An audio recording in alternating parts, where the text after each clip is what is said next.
5, 4, 3. The signal is cleared and we are going live. This is a special bulletin from the Classic Cool Broadcasting Company. Good evening, ladies and gentlemen. This is Classic Cool Radio. I'm Clifton Langford, bringing you tonight's headlines from America and around the world.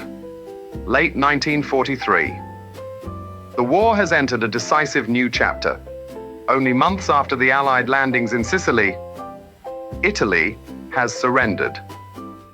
Naples is now in Allied hands, while German forces retreat north, turning northern Italy into yet another battlefield.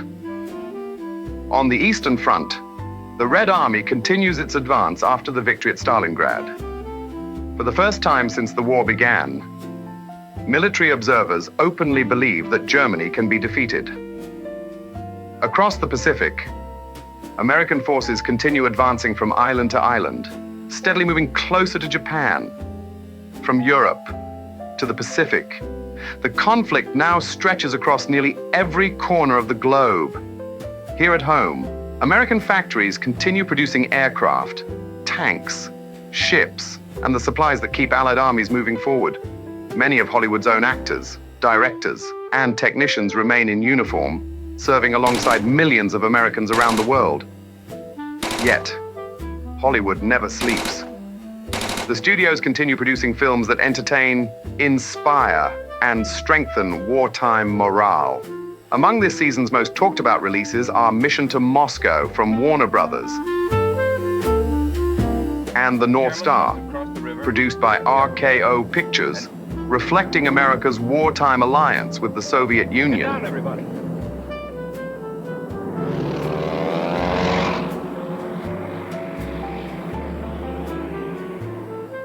Meanwhile, America's airwaves are filled with familiar voices.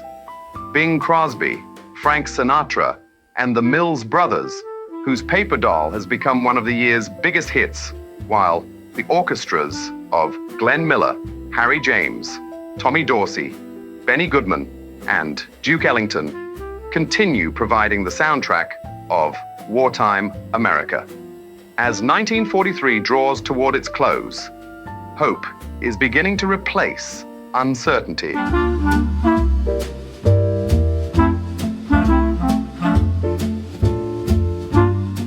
But beneath Hollywood's brilliant lights, another story is quietly unfolding. A story that never reached the newspapers, known only to a handful of intelligence officers and to two people whose investigation was about to take an unexpected turn. For Classic Cool Radio, I'm Clifton Langford, and now, Sterling Blake. The premiere was over. The searchlights had disappeared above Hollywood Boulevard. The photographers had packed away their cameras. The orchestra had stopped playing. And Horst Bachmeier, the man Berlin had hidden inside Hollywood, was finally under arrest. The explosive device recovered behind the Warner lot would soon be on its way to an Army laboratory. Officially, the case was closed. Hollywood had been spared. That was the story the newspapers would tell the following morning. But Veronica and I knew better, because one question still had no answer. The woman. She had been there from the beginning. We had seen her outside the Biltmore Hotel, at studio receptions, during charity dinners, and once again, among the crowd gathered for the premiere of This Is the Army. Always watching, always disappearing before we could reach her. At first, we believed she was protecting Bachmeier, but once he had been arrested, she did something neither of us expected. She simply turned, looked briefly toward Veronica, and quietly walked away. No panic, no surprise. Almost as though his arrest no longer mattered. That was the moment Veronica said something I have never forgotten. Sterling, I don't think she was following him. She was right. If she had been part of Bachmeier's network, she would have tried to warn him. She never did. If she had been his courier, she would have attempted to escape with him. She didn't. Instead, she had spent weeks watching us, not him. Us. That realization changed everything. The following morning, we returned to the OSS field office. The reports concerning Bachmeier already filled an entire cabinet, but there was almost nothing concerning the woman. No name, no photograph, no fingerprints. Only brief mentions from surveillance reports.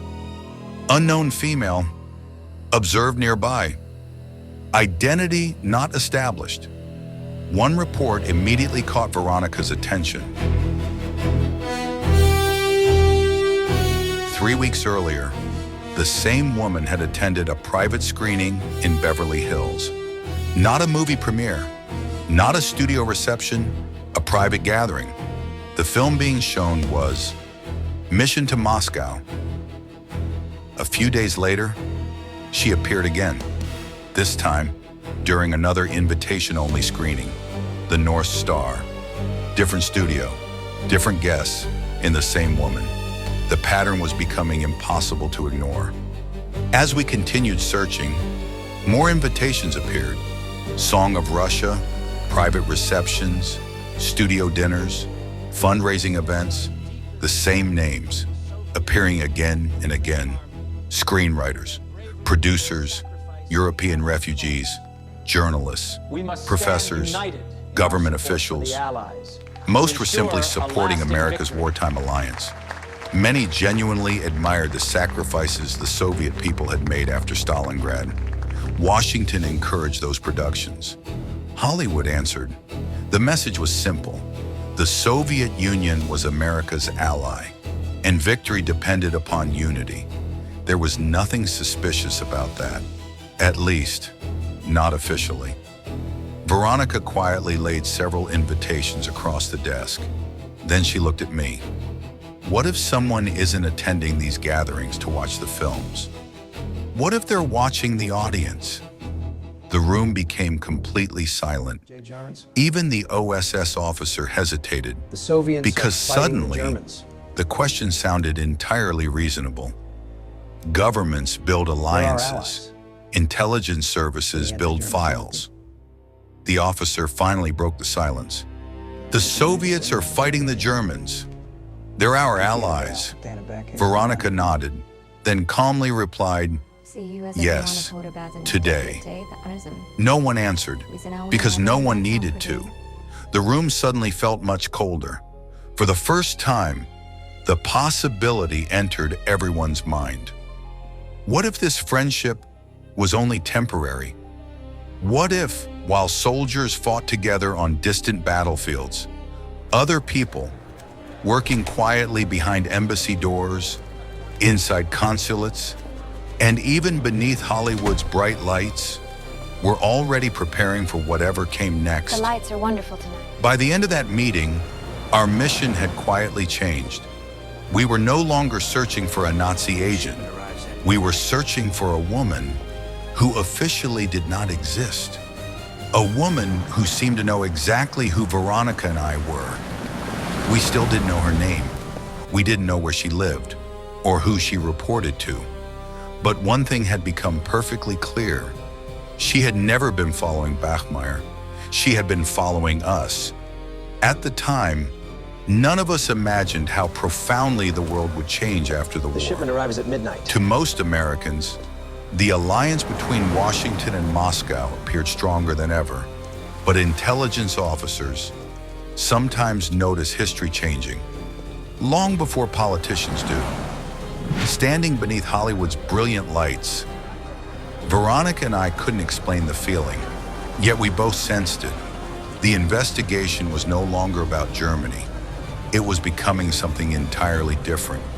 Another conflict, still invisible, had already begun.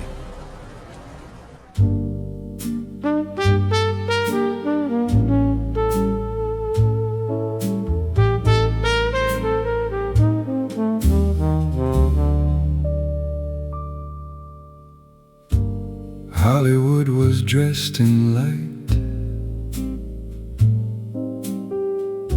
Searchlights crossed the evening sky. Victory filled every street. yet shadows never said goodbye. Veronica looked over her shoulder. I turned, but no one spoke. Only one blonde woman walking slowly through the smoke.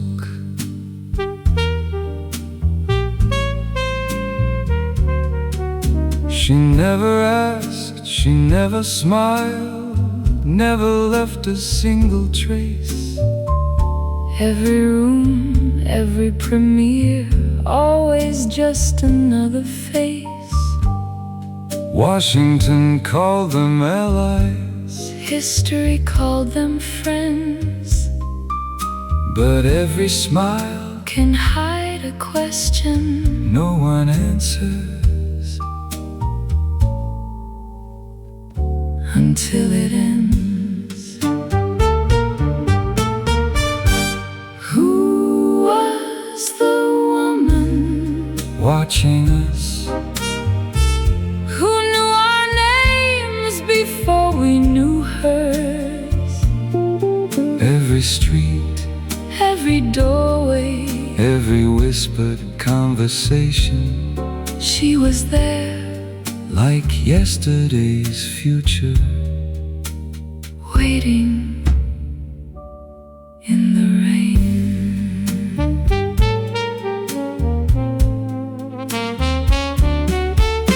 The war was almost over, The guns would soon grow still, but somewhere another story. was already climbing every hill.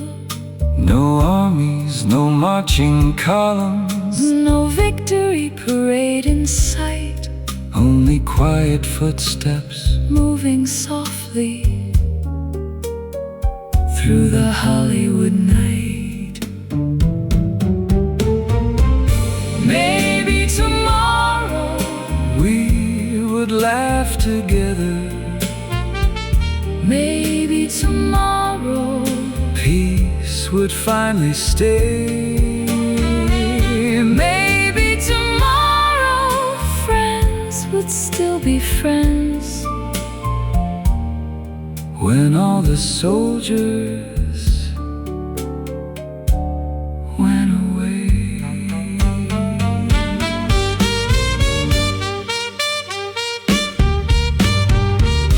The woman kept walking Without looking back, the city kept dreaming. beneath the silver screen, The war would end, hope would remain, but somewhere beyond the spotlight, another story was quietly beginning.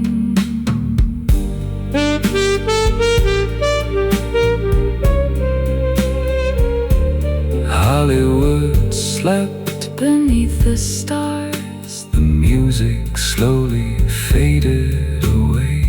and somewhere A woman no one could name disappeared.